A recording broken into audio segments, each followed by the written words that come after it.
From the WMRK studios in Willamotchee, Oklahoma, the Heartland Wrestling Radio Network presents the #1 rated AM radio professional wrestling broadcast in north central southeastern Oklahoma. Gifted Gordon Alamo, Buddy Hard Knocks, Turnbuckle Bronx, Turnbuckle Buddies, Cowboy Up. It's time for the Alamo and Knox Wrestling Rodeo.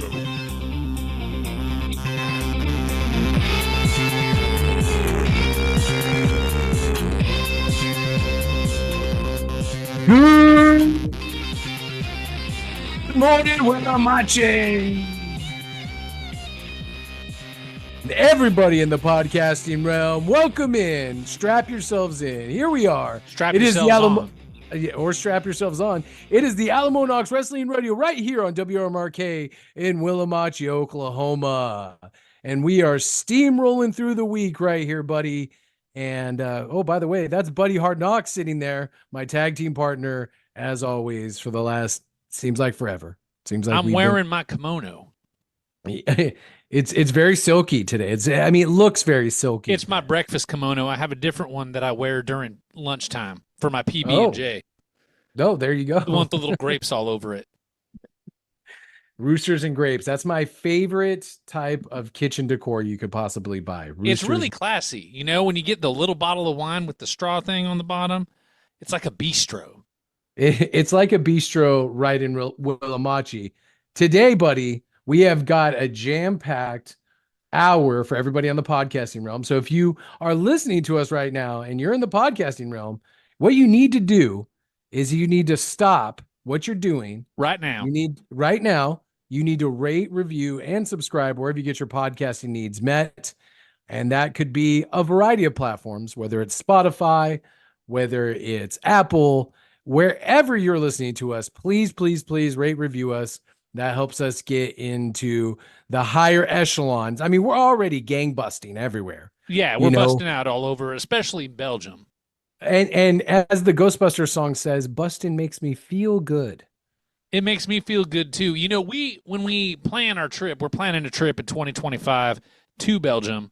Once we are there, we will be welcomed as kings. That's what I hear. I hear they're really going to kick the Belgian parliament out, which I don't know if that's a thing, but they're going to kick them out and they're going to place us at the head. You know, we're going to be co-emperors. We're going to be co-emperors. I will don the name of Emperor Hirohito. As per the culture of your people. That's right. But we have a jam-packed show. Like I was saying, we're going to go over now. We've heard your feedback. We listen to the feedback that we get from the fans, and the fans are clamoring for more AEW. I mean, apparently it's such only a hot from product. Us. Yeah. I mean, hot product. Hot times going on in Jacksonville and all across the world talking about AEW. So this is going to be a jam-packed AEW show. We're going to break down Dynasty exclusively right here on this hour for the podcast people. We are going to go match for match, blow for blow, hold for hold on AEW Dynamite. We're going to talk about some news and notes. We're also going to give you the heralded top 5 right here in this hour. And we're going to wait until we reveal the top 5 in just a little bit. We got to keep you hanging on. We got to give you something to look forward to. But right now, Gordon, I want to announce before we get into the news and views, we do have a meet and greet going on at the T-Mobile Center this coming Monday, April 29th. Right. Me and Gordon will be in the Javelin. We'll be driving on up. Now, we rarely leave Willamotchee, much less Oklahoma. So This is an opportunity for all of our Kansas City fans to meet us. We will have a booth. We're not going to tell you where the booth is, okay? Right, that's Why part of your job as a fan, as a devotee of Alamo Knox. You've got to find where the booth is. I'll give you a hint. It's in the T-Mobile Center. It's directly inside the doors of the T-Mobile Center. We have connections, buddy, that run real deep. Thank you, Adam. Deep. And it's real deep. We'll be inside, but up, like kind of right behind the main button, like on the upper wall. Right? Yeah. Like it's kind of hard to describe where it is. Right. Right. It's kind of the upper concourse. Well, let's not. We'll leave a trail of breadcrumbs and or Mrs. Dash. You find Mrs. Dash, you find Alamo and Knox. And look for Are you ready the crowd to of people. Look for the salivating, yes, almost ravenously zombie-like groups of young women is really what you need to look for. When you see them and you hear the shredding of clothes, that's their tops coming off. right, and letting them mammaries out, you know? They're like she-wolves. That like they're unveiling their fur paps to us. And we are going to partake. I mean, I'm a married man. I'm not going to touch, but I'm probably going to take a couple of very high definition pictures and show my children the hairy wolf paps of the women. You see what your mom doesn't have, you know? Hairy wolf paps. Take a look at that. Take a look at that. Boy, anyway, come see us at the T-Mobile Center, 29th. We are there. They actually brought us in free of charge. They're consulting us on the draft. So we're very fortunate to be, again, free agents, contract agents for the WWE. Very low profile. We don't want to make a big deal about this. Right. We want to stay like you smell the hot pockets. You look for Mrs. Dash. You find Alamo and Knox. Speaking of hot pockets, boy, oh boy, I think that's the best way to describe AEW. And we're going to launch in right now to some news and notes from the world of pro wrestling right now on the Alamo Knox Wrestling Rodeo. Now. Right this second. All right, here we go. Buddy, first story, Goldberg apparently says he is not interested in signing with AEW, says the product is too cheesy. During an appearance on 93.7 The Ticket over the weekend, this was last weekend, Goldberg, he's a bird, said he's had discussions with the company, but says the product is too cheesy. Goldberg quoting saying, I have talked to them a number of times throughout the past, but this is where you're going to get the most blunt. I just can't talk today. You're ever going to get from me. The product is too cheesy. It doesn't deserve to have. And he pauses. I mean, whatever. So Goldberg was rumored to be at their biggest show ever, All In, last year at Wembley. It looks like we're not going to see Goldberg. I texted you this story, buddy, and you immediately started crying. Immediately were distraught.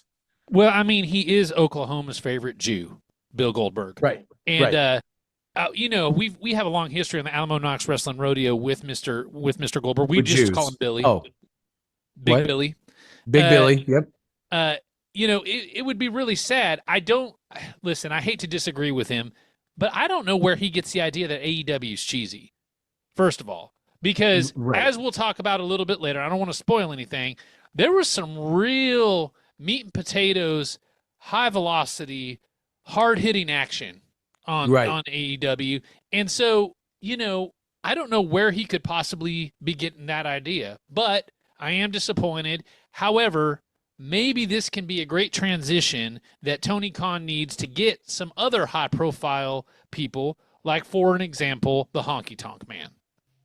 He's available. I heard him and Greg Valentine are running the roads together, maybe. And, you know, you could get a little shake, rattle, and roll in there. I mean, you know, if we're giving jobs to all of the superstars from yesteryear, a la WCW 2000, then let's get the Honky Tonk Man in there. You know, he still got it. He has still got it. I was told by a great veteran, he's still got it. I was told by a great veteran of this sport many years ago. His name was Ron Powers. I know what you're saying to yourself. Who? Well, it's Ron Powers.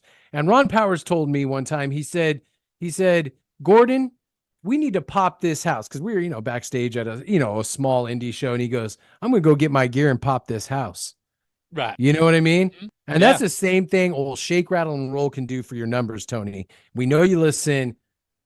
Get the Honky Tonk Man there. You know? Just get him in there. Just get him in there. Just get him in there hard. You know what I mean? But Goldberg is a loss, you know, because he has brought so much joy to me over the years, to you, to our children, to our wives. Goldberg has pleasured everybody in the state of Oklahoma, and it's sad that he can't continue that pleasure at a high level. That's right. All right, moving on. News story number 2, following the I mean, we're going to go over, like I said at the beginning, AEW Dynasty. What a card. We're going to go hold for hold, blow for blow. Comprehensive. Comprehensive breakdown of that pay-per-view that happened last weekend. But on the heels of that, with the main event being Swerve Strickland versus Kyle Fletcher, AEW draws the lowest viewership they have since January of 2021. Now, buddy, coming off such a hot card here or there in St. Louis, Missouri, why do you think that they drew the lowest rating they have in well over 3 years? I mean, I think it's pretty simple. If you're well versed in the entirety of sports, like we are as journalists, it's our job not to know just about combat sports, but about everything. Really, the problem here is the competition. What else was going up against Dynamite at that time? Well, I happen to have the answer for that. There was this season 3 finale of Chips. My gosh! Right, on the local UHF deal here. So you had that to deal with. Okay. Yep. You had some kind of Norwegian drag racing thing on ESPN Extra, whatever that is. Right. You had the lady fighters. You know, the slap fighting that they're doing now. Oh, the power slapping and whatever. There was some kind of recap there going on the Japanese. A lot of titty slapping on that. Right. Exactly. There's so much competition. You can't expect Tony to come out of the gate performing against all of this competition. Yes, the WWE also has competition, including major sporting events, and they still manage to pull out numbers in the 7 figures. That doesn't matter. Doesn't matter. What really matters is the quality of the product. And as you will discover, dear listener, when we go over Dynasty, I don't think AEW's quality has ever been higher.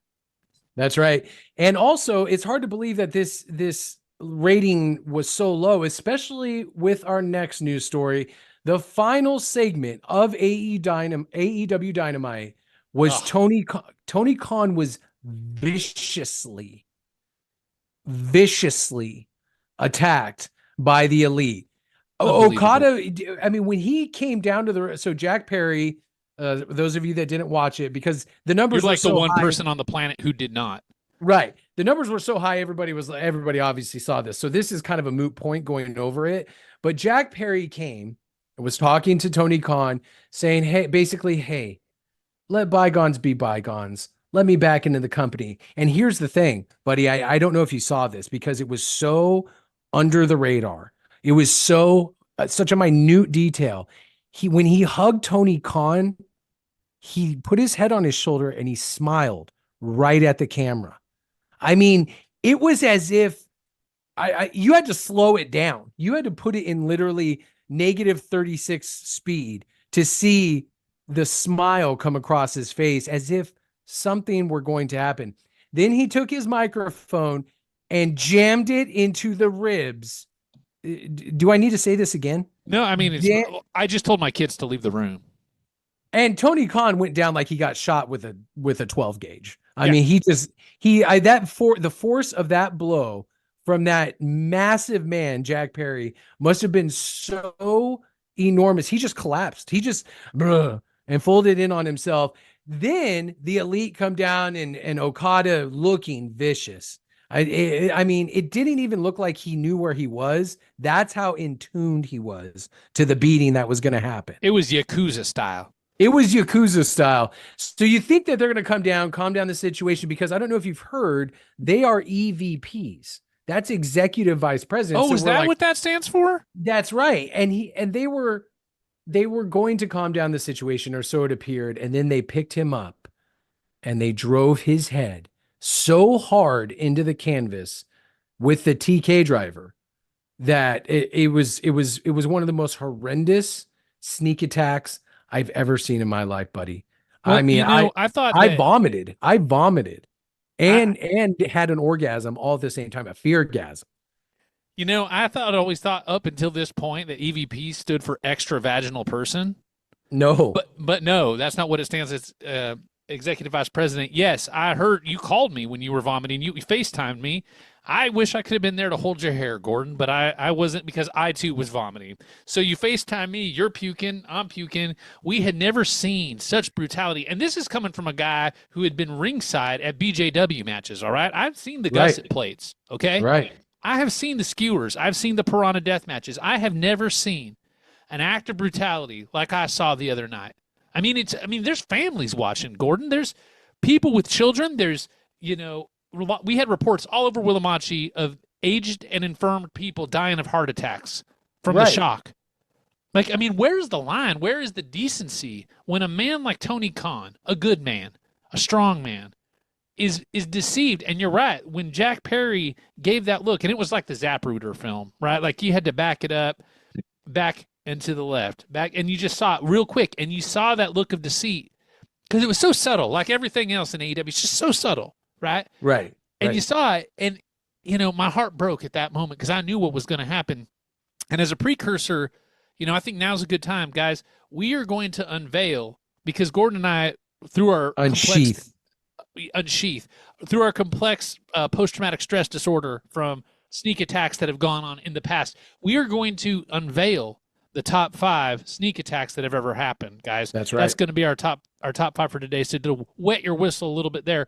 But yeah, Gordon, it was brutal. It was uncalled for. And once we cleaned up all the puke off the floor, I think we're still processing the emotion from what happened there. And bravely, Tony Khan made his way to the NFL draft because, as we all know, he's the owner of the Jaguars football team. And he took to the air in a neck brace because obviously he's very hurt. He's very hurt. He even had time right before they drove his head viciously into the canvas to wrap his legs around the head as if almost attempting an escape of some sort from the clutches of a very, very brawny Matt Jackson. So he took to the air and he said during the NFL draft that he considers himself the Pepsi of pro wrestling, and the WWE is the Harvey Weinstein of pro wrestling. I'm not sure what the line there is. You remember Gordon, he's delirious, obviously, from the trauma. Gordon, you remember the legendary Pepsi versus Harvey Weinstein feud of 2017? Yeah, where Pepsi took on Harvey. Okay, let me break it down for you. There was you remember the whole thing where there was the underdog Pepsi, right? There was the underdog, and they took on the big sexual predator Harvey Weinstein. They took him on. They took him on, and who won that? It was a clear analogy, Gordon. I can't make it any clearer for you, frankly. Okay. Yeah, it's real obvious. Yep. Real obvious. My question is, though, why didn't he pick Coke? It seems like Tony Khan has much more of an affinity for Coke than he does Pepsi.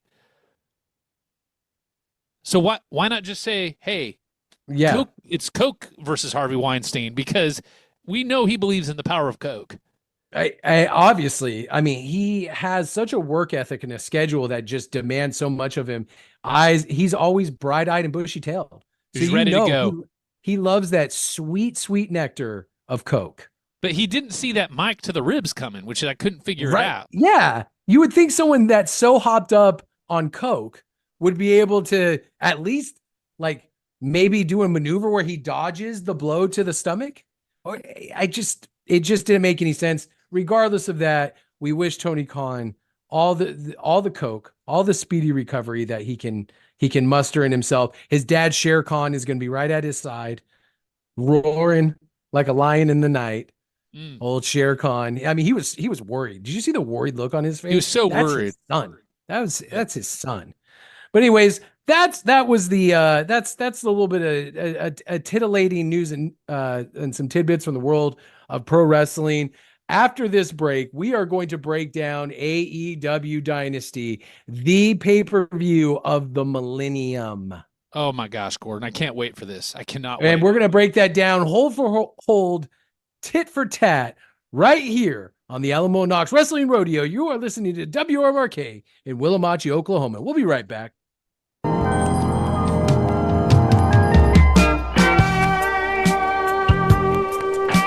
Oh, yeah.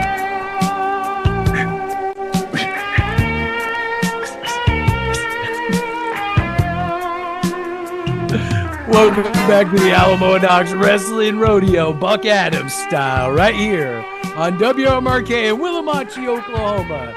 Do not Google Buck Adams, by the way. Or Belinda Carlisle. Neither one of them. Or what? And we're right here, cruising through the first hour of the podcast and of our terrestrial show, WMRK in Willamotchee, Oklahoma, the Willamotchee Wrestling Rodeo, Turnbuckle Bronx, Turnbuckle Bunnies. Welcome back in. We are going to break down AEW's Dynasty. Oh, I'm so excited for this, Gordon. So excited. Yeah, I think you should be. Now, here's the one question. I'm going to spring this on you. Do you want to do the entire, pre-scramble matches, pre-show things, or you just want to get right to the heart of the matter? Let's just get right to the heart of the matter, Gordon, because I just can't wait. I cannot wait to talk about this pay-per-view. Right. This premium live event. This premium live event. So we're going to... Real quick, before we get started talking about this, I want to reiterate to everyone. Everyone agrees, whether you're Dave Meltzer or whether you're Sean Sapp, Ross Sapp, Bob Sapp, all of them agree that this Bob is Saget. If you're Bob Saget, which means you're dead. R.I.P. R.I.P. Or Dave Coulier, also dead. If you're any member of the cast of Full House and you're dead, everybody agrees that this was the single greatest pay-per-view in the history of American wrestling. That's right. The single, it had from top to bottom, not a stinker, not a one. AEW is where the best wrestle. I mean, what a slogan, because it really is where the best wrestle. And so so to recap, you have the best. If they were going to wrestle, where would they do it? AEW. AEW. Absolutely. Right. Yeah. All right. Sense. So let's break it down. We're going to get right into this. The show kicked off, the main show kicked off with AEW Continental title match. Kazuchika Okada defeated Pac in 21 minutes, 55 seconds. Buddy, what did you think of this match? So here's the thing, Gordon, real quick. I was not able to watch it because here's what happened.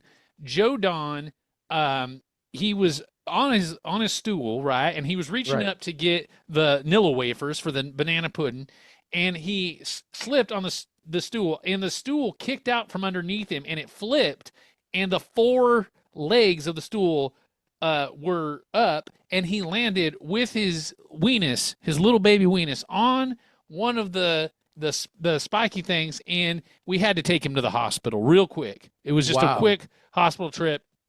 They had to they put it in a plaster cast, like just a plaster cast, which was a tiny, because he's small. He's a big boy. I mean, he's, you know what I mean. So I get it. Plaster cast. So I missed this match, Gordon, but I heard really great things about it, and I wanted to watch it in the emergency room, but I am not allowed to have electronic devices in there. So look, I'll break it down for you real quick. Pac put on one hell of a show. Lots of high flying. He did that. He tried to do that one move from the top, the red arrow. Red arrow, yes. Okada put his knees up, and then Okada, he just looked like Okada in so many ways. He did the drop kick. He did the hold where he like flips him over. He did that. Oh, that's I love that one. Did you happen to watch this? Watch the whole thing. And then at the end of it, he clotheslined him. He did the Rainmaker clothesline. 1, 2, 3. Crowd loved it. Crowd was just num num num num num num like a bowl of Wheaties. Num num num num num num num. They were just eating it up. It was so good. Oh, okay. Well, I'm glad. I'm sorry I missed it. It was just at the doctor's because of my son's weenus. Yeah. Well, speedy recovery to Joe Don and his weenus. All right. Match number 2, House of Black, Brody King, Buddy Matthews, and Malachi Black defeated Adam Copeland, Eddie Kingston, and Mark Briscoe in 17 minutes and 46 seconds. Buddy, this match, I'll start off. So Brody King is the biggest guy in that ring. Easily. Easily. And he took control certain portions of this match and just was the biggest guy there. And yes. Yeah, no, keep going. Yeah, right. He was the biggest man. Malachi Black, for some strange reason, didn't want to tag in a lot. He was just sitting on the outside, but then he threw that kick at one point during the match. And Eddie Kingston did the Kawada kicks to somebody. And I forgot who though. And Adam Copeland speared some guy. Briscoe did the froggy bow at one point. He jumped off the top rope with the elbow, and then then the House of Black won. It was, but honestly, for a 6-man tag match, it was wonderful. Did you see it? Did you see the actual match, Gordon? Yeah, absolutely. I told you, Brody King, biggest guy there. Buddy Matthews looks great, in phenomenal shape. You know, Adam Copeland, a little bit older. He was the oldest one in the match. Yep. Yeah, so I was gonna watch that match, and then the doctor just took a really long time, and so I had to go to my car to get reception on my phone to get the day. So I started to dial in, and then I got distracted by looking at reruns again of, you know, the whole Chips thing I told you about earlier. Yeah, you love Chips. Yeah, well, I mean, I do. Eric Estrada, just, I mean, a master class in thespianism. Thespianism? Yeah, and, that sounds good. Yeah, no, and so I didn't get that one, but I was ready to tune in for the next match, Gordon. I was ready to go because I love AEW. That's where the big boys wrestle. That's where the wrestle people come to play with each other. All right, the next match is the AEW TBS title was on the line in a house rules match, meaning the House of Black. Julia Hart took on Willow Nightingale. Willow Nightingale defeated Julia Hart to become the new TBS title holder in 6 minutes and 1 second, following a big driver move. This match was really short. Julia was very small. Blonde. I feel there was rumor going around going into this match that Julia Hart was injured, and Willow just being much bigger, much stronger. We just had the game plan just dialed in, and she just beat her. What was that game plan? Just power. Yep, power, domination, total domination. 6 minutes, 1 second. We got a new champ. Beautiful match. Yeah. Gordon, somehow I missed this. I missed it. Maybe I was. Oh, it was short. I mean, yeah, I guess I was just messing with Chips. I was messing with Chips. I didn't see. Yeah, I missed this one. But, I mean, the next match, that one was super memorable. Super memorable. It's very memorable. What are we talking about?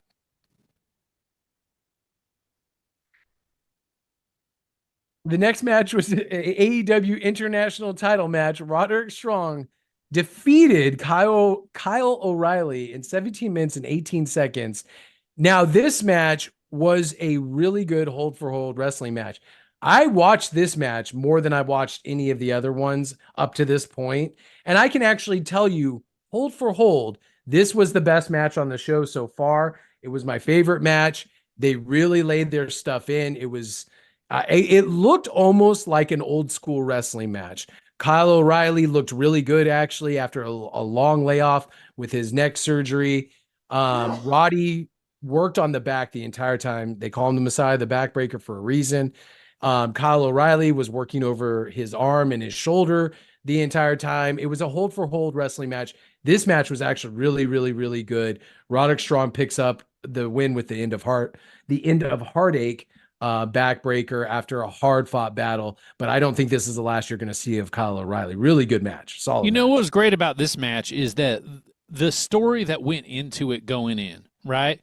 That we had a buildup of hours, essentially, really taking these guys who have so much history together. Right. And you have years of friendship, years of training together, teaming together all over the indies, into WWE, NXT, AEW. They're there through all of it. And to build that match up, to get the final payoff of everything that we've wanted to see for their years of commitment to each other, we got hours, solid minutes of of leading up to that, and it was so anticipated that it almost seemed like the crowd had no idea what was going on. Right. I almost started crying because the package that they played before really laid out the friendship, really laid out them running the roads together. And now that was all coming to an end. And you don't know if Kyle O'Reilly was doing it because he wants to strike out on his own, or if there was real animosity. You just don't know. You just don't know. Like, because why would you need to know? Because it's just two guys really sweaty, breaking each other's backs, blowing each other's backs out. Just blowing each other, period. You know? Right. Which is what you want to see. Right. That's what I want to see. I want to see it, Gordon. I'm sure you do. Well, this next match will definitely fill your cup. Chris Jericho was fighting Hook for the FTW title in an FTW rules match. And this is something that this card really needed. They needed a match with no rules and where the referee was just completely neutered of their power. So that way anything goes. I mean, we hadn't seen a match like this in AEW in forever. So they brought out tables immediately. They brought out trash cans immediately. And boy, oh boy, when all was said and done, Chris Jericho beat Hook in 16 minutes and 34 seconds in a decisive victory because he really beat him. Well, I mean, it was really like there was so much beating happening. And let's talk about the referees for a minute, though, Gordon, because you bring up an excellent point. Normally in AEWs, the referees have done such a good job of maintaining control, right? Whether you got Rick Knox or you got the other bald guy or you got that girl. With the face. That is making faces. Of the girl. The faces that she does, and she does the faces to let you know that she's there, which is not distracting at all.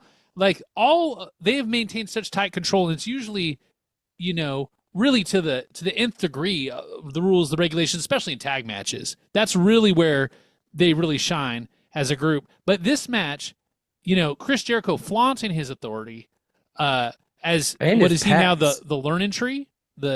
Yes, they call him the learning tree. I mean, and the crowd reaction, phenomenal, right? How does this guy keep reinventing himself to get such a reaction from everybody year after year after year? I mean, his popularity never wanes. He doesn't need gimmicks like a catchy song or much more talented younger people to leech off of. He doesn't need any of that. He just goes out there and does what he does. And this was a masterclass in Jerichoology. Has he copyrighted that? Has he trademarked that yet? Yeah, I think he probably will because he listens to this show. Jericho, wonderful performance. Congratulations being the new, highly sought after FTW champion. I mean, what a title. What an illustrious title. So many titles. Speaking of titles, we got another one. AEW's Women's World Title match, different than the TBS title. Toni Storm took on Thunder Rosa and beat her in 15 minutes and 8 seconds.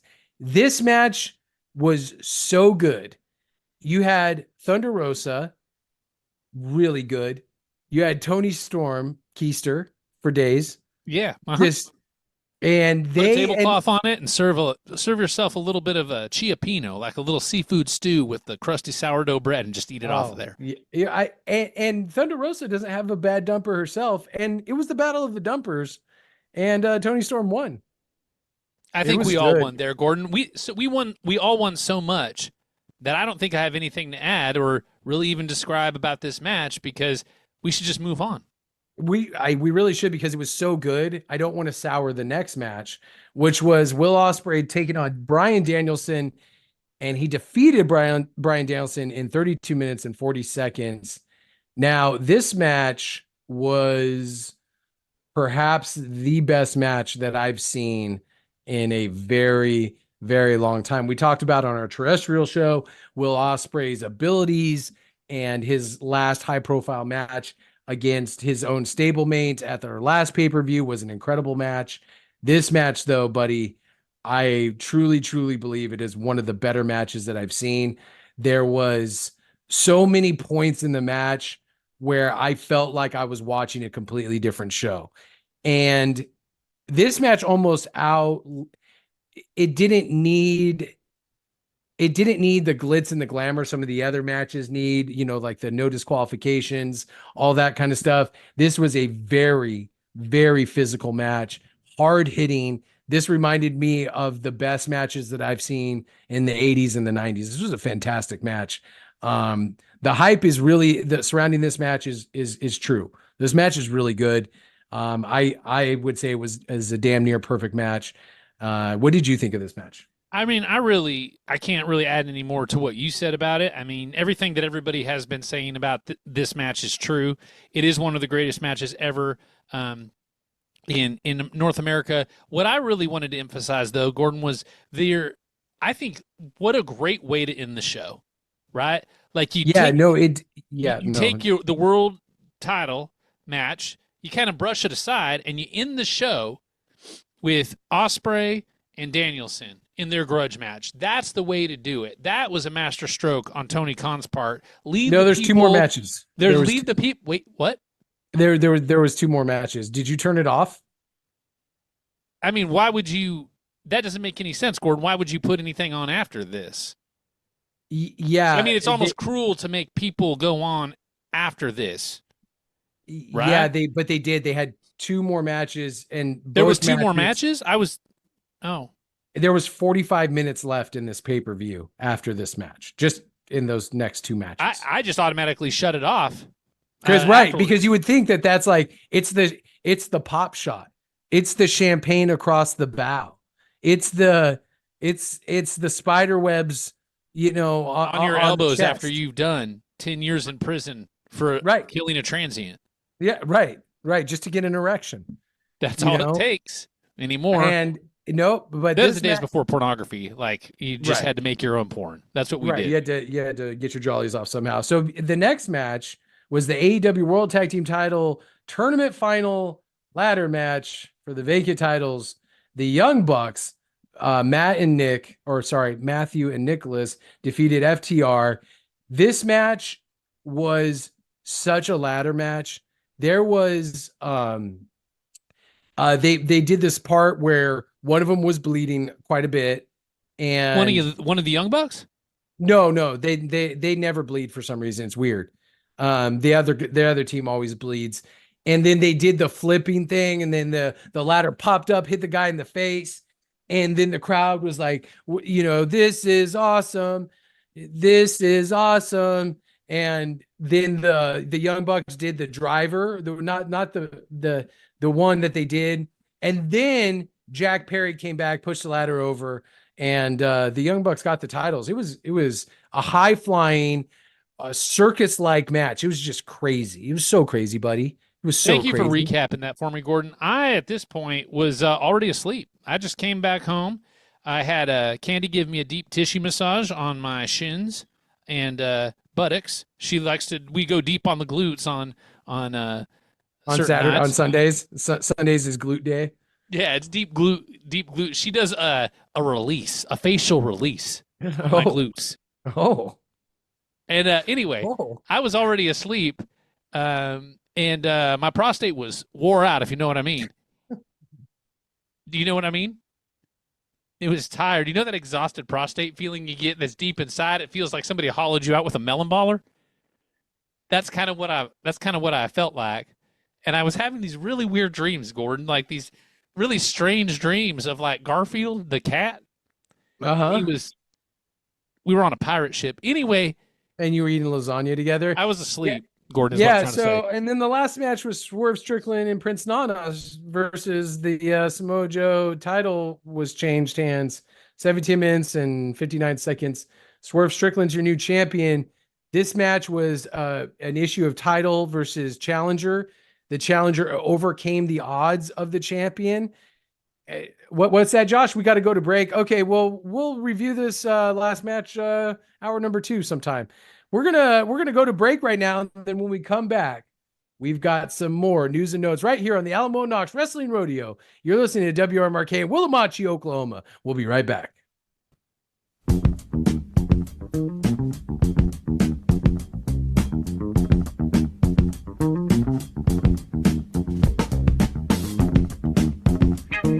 Oh yeah, slinging that dope. walking down the street. Hey, Gordon, did you ever sling dough? You know, I can't say that I have, but I've definitely done a bunch of it. Did you ever pimp a hoe? I've never pimped a hoe or clocked a grip or glocked a crip or like my name was Dolomite. Never done any of that. Never done any of that. What about There's you? still time. What are you doing after the show? You want to go try something? We'll do. Yeah, I'm. You know, they used to call me old Gordon trisexual because I would try anything once. You know what I mean? I know what you mean. Welcome back, Chris Colt. You know, I just saw that Dark Side of the Ring. Welcome back to the Alamo Knox Wrestling Rodeo. Ooh. I'm Buddy, semi soft, semi hard, throwing a semi. Buddy Knox over there is Gifted Gordon. We are getting ready to give you what you have wanted for. Close your mouth. All right, it's coming. You don't have to sit there with that dumb look on your face. It's happening right now. It's our top 5, guys. The top 5 sneak attacks. Now, wait. Gordon and I, we were both so traumatized by what happened to Tony Khan. In our pre-production meeting, we said, what could we do for a top 5 today? Because as you know, we do one every single show. We're now on 13,000 or something like that.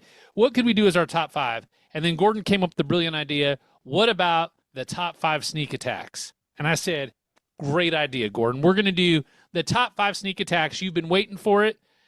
You're face down, biting a pillow. Don't worry. It's going to feel fine. It'll all be over soon. All right. So who do you want to go first in these top 5 sneak attacks?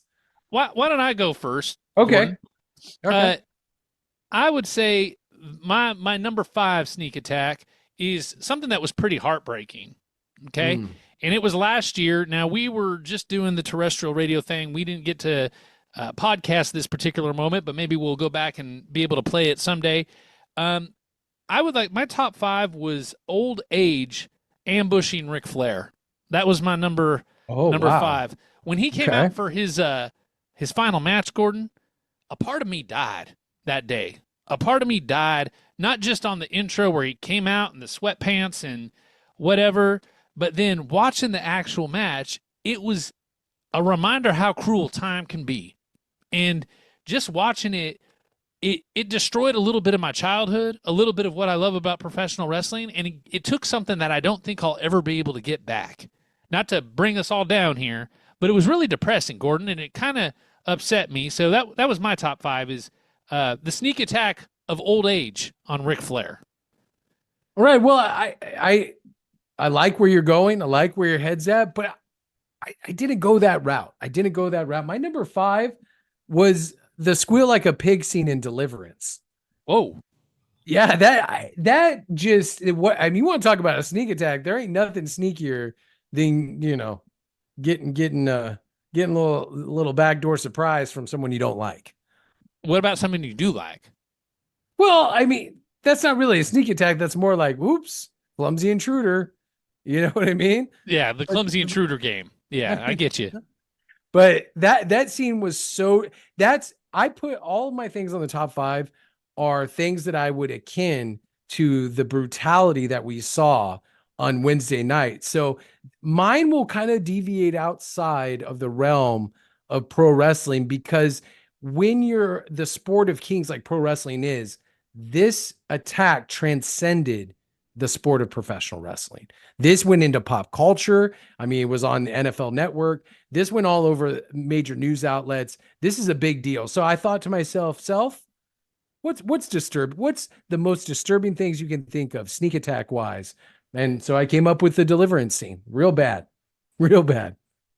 All right, Gordon. Yeah, I can see that. That kind of ties into my number 4. Okay. Now, we are not wrestlers, right? We're not even managers, but we are part of the sport of professional wrestling because we've been doing this for so long, and we are valued commentators. We're freelance contractors. We do all kinds of things, right? So the history of professional wrestling involves us too.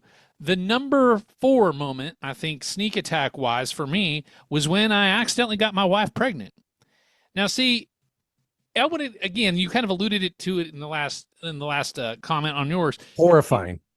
Well, she was a little horrified, but listen, if you don't want it, don't wear the Ghostbusters outfit. You know what I mean? Don't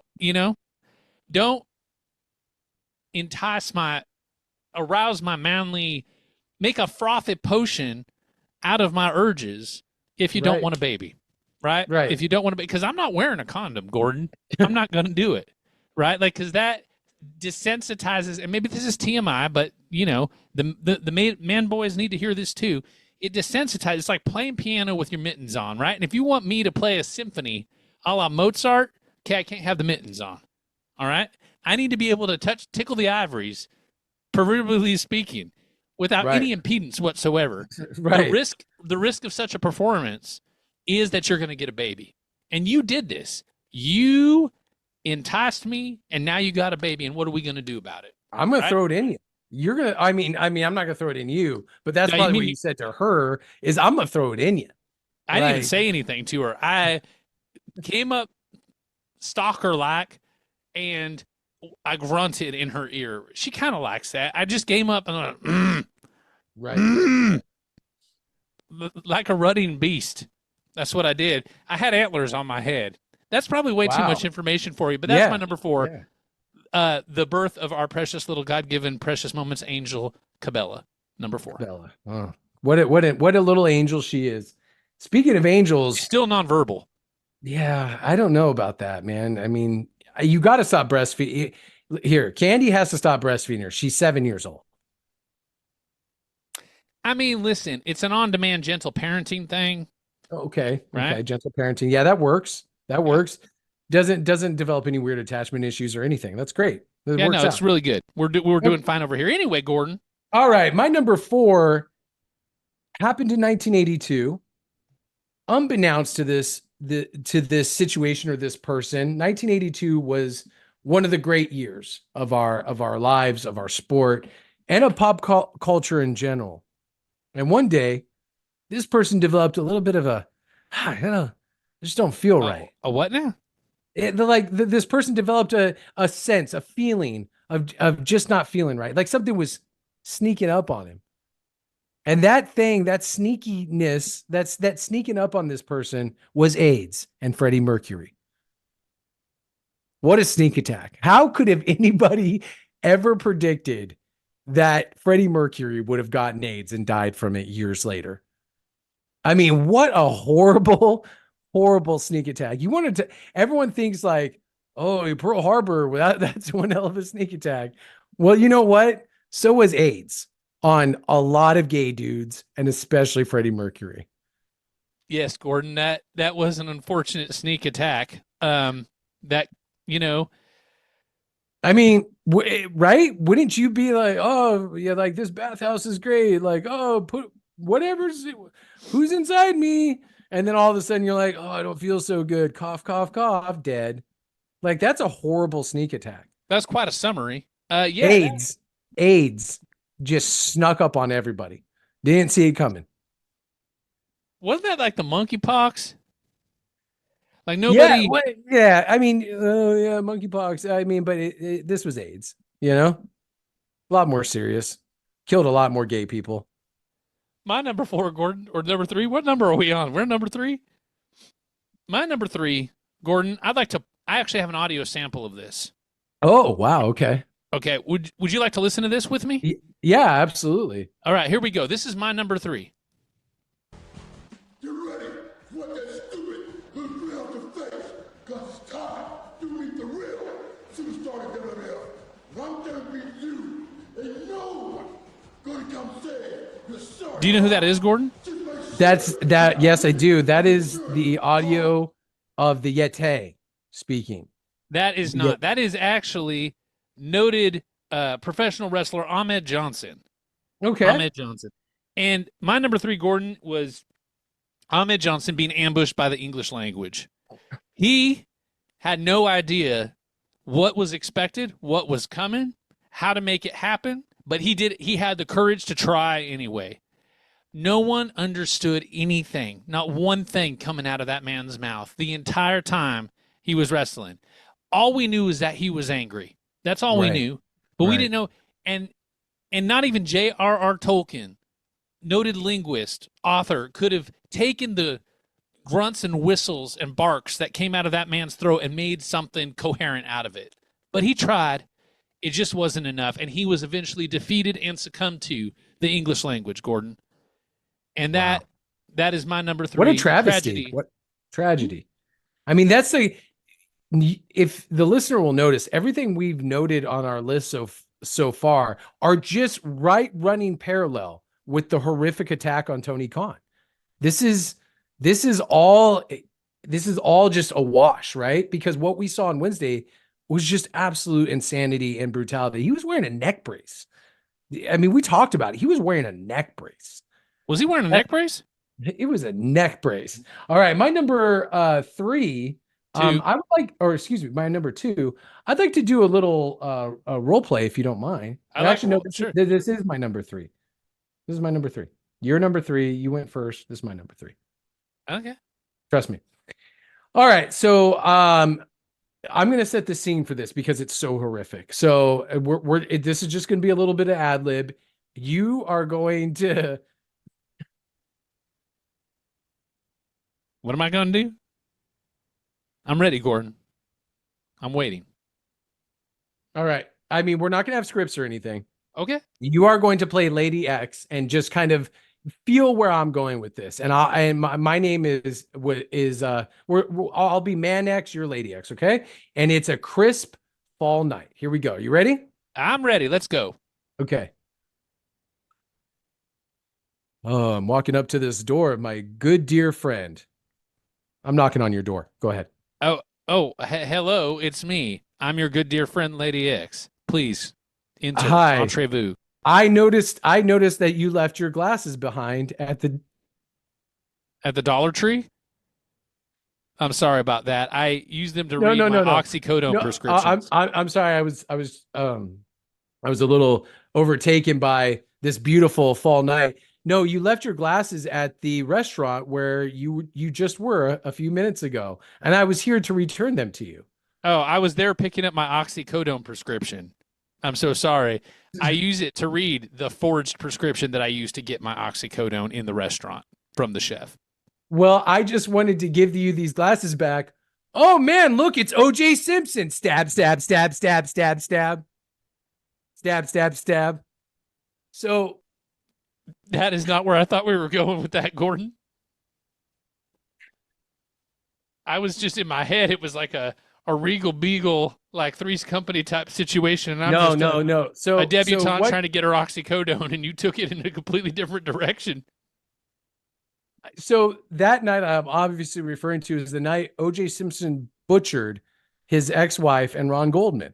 I mean, he was just trying to return her glasses, and then here comes O.J. Simpson, like a running back would, running up and just stab, stab, stab, stab, stab, stab. I mean, that is the level of horrific brutality we witnessed on Wednesday. What's your number 2? I think I gave you my number 2. Did I not? All right. My number 2, not quite that dramatic. We could try a little role play if you want on this one. Oh, sure. Yeah. Okay, here's what we're going to do. I'm just kind of throwing this at you. Here's the scene. My best days are behind me. I'm going to be Jeff Hardy and you're alcohol. That's this whole scene.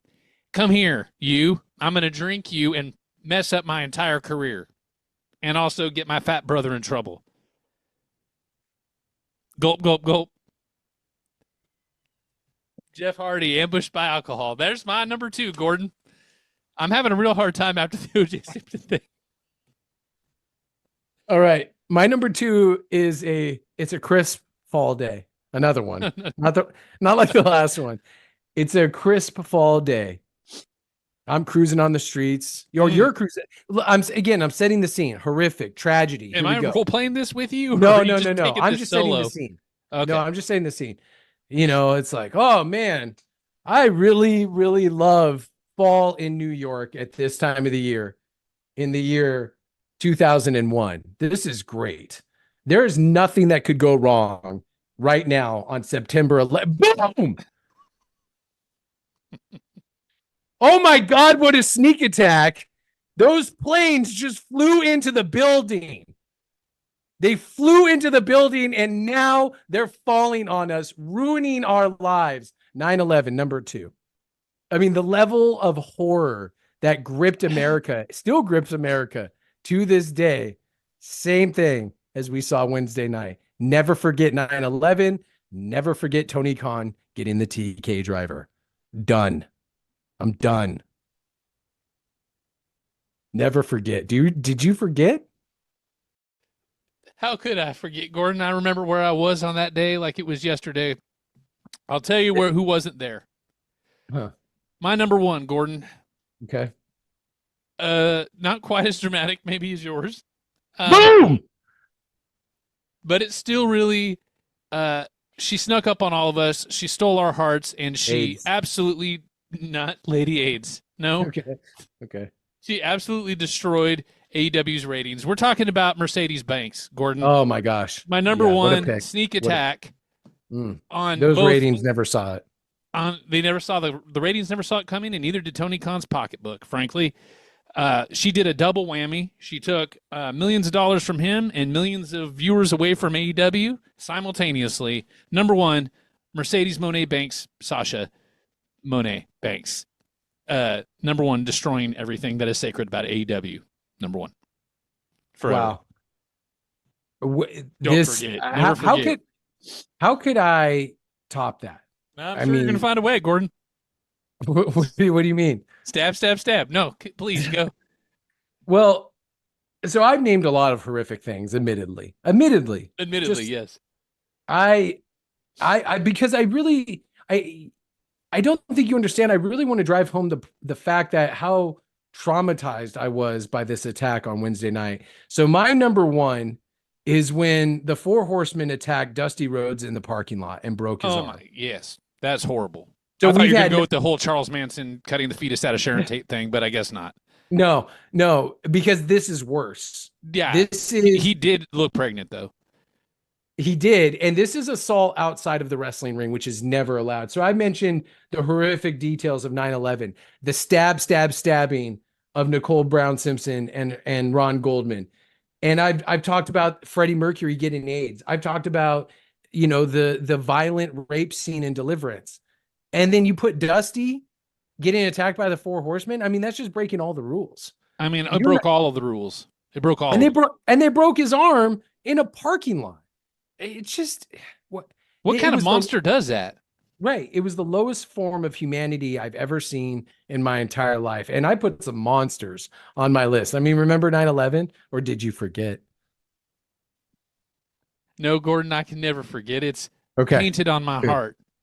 Good. So that's my number one. Out of all those atrocious things that happened, Dusty Rhodes got his arm broken by the Four Horsemen in a parking lot. Just unbelievable. Absolutely unbelievable. Gordon, that was a harrowing top five, perhaps one of the most harrowing top fives we've ever done.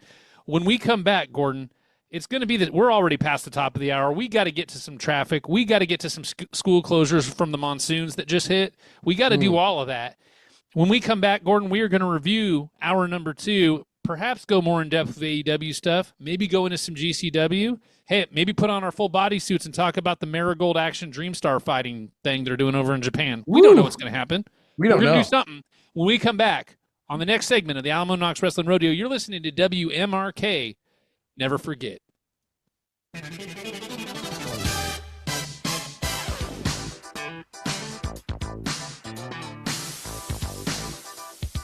That is sizzling hot, guys. Sizzling hot. Welcome back to the Alamo Knox Wrestling Rodeo. I'm your buddy, Buddy Hard. You can call me Uncle Buddy. You can call me Aunt Buddy if that's your thing. We're happy to be back with you at the top of the hour. Thank you, Shep Chrysler, for the traffic update. Our prayers, thoughts and prayers out to the young victims of the Willamotchee monsoons this year. But we are back to talk about wrestling, the thing that we love. And, okay. All right. Josh is signaling to me, guys. We have a call. Gordon has gone off to use the restroom, but I guess I'll go ahead and field this one on my own. Go ahead, caller. Woo! Alamo Knox, baby. What's up, man? We're just rolling too, man. Oh, it's Marty. Too, man. Marty, how you doing, buddy? Woo! How's it going? Rocker dropper, baby. Rocker dropper, man. Just things are just making me just happy. Oh, you got your own entrance music now. Yeah, man. Woo! He's just rolling around, man. Just out, man. I just want to ask you. I just want to ask you one thing, man. What's going on, Marty? What can we help you with today? Hey, man. I just want to thank you guys for making me the #1 sneak attacker of 2024, baby. Rocket dropper, baby. Woo! Well, Marty, you weren't the #1. I think it was either O.J. Simpson or Jack the Ripper or the Twin Towers, not Hakeem and Big Boss Man. I think, anyways, I don't think you were on there, but I'm so sorry. No, I was, man. You guys are always looking out for me, man. You know, like that one time I got in trouble in that bowling alley thing, man. You guys were there. You bailed me out, dude. Yeah, sorry, Marty. Get me out of here, man. You guys are ready for me, man. You guys are ready, but I'll tell you what I'm ready for, man. You guys making me the happiest, man. I accept this award. I accept it. You guys are good. You're a good man. Marty, good man. Marty, would you like to give a speech, an acceptance speech on the award we did not just give you? Yeah, man. I'd like to thank my partner in crime, man, my road dog, old Heartbreak Kid, man. Woo! Rocket dropper, rock out, man. And I'd like to thank him for turning his back on me all those years ago, man. I snuck attack, man. Just like, are you talking about the barbershop window? Is that what you're talking about when he put you through the barbershop? He kicked me so hard, man. I just jumped out that window to get away from the pain, man. Just blood everywhere, man. It was crazy. He was rocket dropping, man. He was just trying to return your glasses to you, Marty. That's all he was trying to do. But you guys, man, thank you so much, man, for being #1 fans of Mario Jannetty. Now, before I go, I just want to tell you guys real quick, man, like, I got this girl, right? Like, her name is... Do you still have your feet? Are your feet intact? Yeah, there's one of them, man. Wait, hold on. Let me count, man. Let me count. One. There's 1.5, man. It's all right. You know, because here's the thing, man. I met this girl, Suzette, man, and she loves, you know, the little smoke, little drink, man. She's a little young, man. She's, you know, say my cousin, man. She said she's my cousin, but I don't care, dude. You know what I mean? I'm just going to keep going, keep doing it, and thrilling and chilling, man. Rocket dropper, baby. We'll see you next time, next year's awards, man. Marty Jannetty, man, out. All right, Marty. Thank you so much for calling. That was Marty. We're so happy that he's here still and apparently not dead. And we are glad that he was able to accept the award. Wow. That we did not receive. What did I like? I'm running down the hallway with your pants up. Pull your pants up, Gordon. Well, I heard Marty was on the phone. Marty actually called? What did he call for? He accepted the award that he was on the sneak attack list. He was #1, apparently. I missed that. Wow. Okay. And he wanted to accept the award, so we accepted it for him. And yeah, now is a good time, I think, Gordon. It's time to get it. Oh yeah, here we go. Well, the power of love carried us through this first hour. This is a jumbo episode of the Alamo and Knox Wrestling Rodeo. Thank you so much for listening. If you guys are outside of Willamotchee, please rate, review, subscribe wherever you get your podcast needs met. Don't forget to go visit us, everything AK Wrestling Rodeo on everything social media. We appreciate the love and support, guys. We see you, Brussels. We see you all over the United States, everybody. Thank you so much for giving us such a warm welcome into the podcasting realm. We have so much more to go through on hour 2, 3, and 4 right here in Willamotchee. And that is all. And also, don't forget to come see us. Yeah, come see us. Monday Night Wolf Paps. Yeah, pull out them Wolf Paps and we'll suckle on them. Okay. Until then, guys, rate, review, subscribe. Alamo Knox Wrestling Rodeo. Tell your friends. Tell your grandma. Tell your cousins. Tell everybody that we demand their allegiance. We'll see you next time right here on the Alamo Knox Wrestling Rodeo. Goodbye, everybody. Never forget. Never. Don't. Wait. Real quick. Did you forget? No. Did you?